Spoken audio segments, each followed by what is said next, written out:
If your ex pushed you away at the time of the breakup, but they were sad when they were doing it, and you could look them in the eyes and you could see that sadness, but you're confused because they still went through with the breakup, watch this video.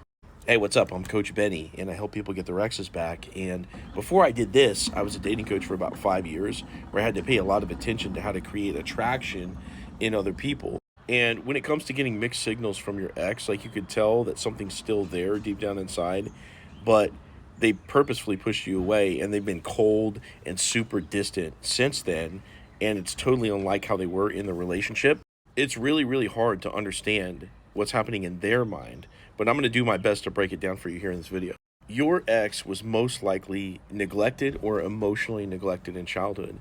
And what's happened for them is a variety of things. Number one, they have hyper independence because that's what was necessary for them to navigate their childhood in the absence of parents that were really mentoring them and kind of showing them the path. And they have a fear of losing that independence because that was their survival mechanism. Now, without active parents, you're not also getting a frame of reference for what communication and cooperation looks like in relationships. And so you have somebody that doesn't know how to get what they need, kind of vocalize their needs and their boundaries with other people. And so they kind of end up keeping all their feelings and reservations to themselves, and they end up people pleasing across the board at school, work, family, whatever.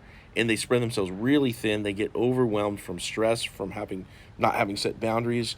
And this communication problem also stacks up a bunch of problems in your relationship that they get overwhelmed from. Now, keep in mind, they were never able to take their issues to their parents growing up.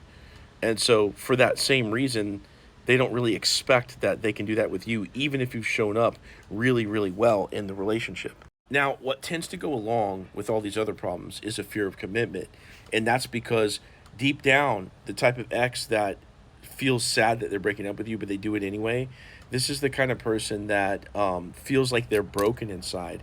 And this causes them to have a fear of commitment. They're afraid that if they commit to you, that number one, they're going to lose their independence, which we talked about earlier, but number two, that they're going to be a bad partner. They're not going to be able to give you what you need emotionally because they weren't invested in emotionally. And they're also afraid that they're going to be a shitty dad, a shitty husband, or a shitty wife, or a shitty mother, that kind of a thing. And they have some real fears around commitment. Now, at the end of the day, everything we've discussed here is the dismissive avoidant attachment style. That is somebody that has this core wound of feeling broken. It's usually stemming from neglect in childhood. You can definitely re-attract this person. What you saw in their eyes when they were sad when they broke up with you, that's a realistic love that they have for you, but there's some fears getting in the way. So I want to help you get this person back.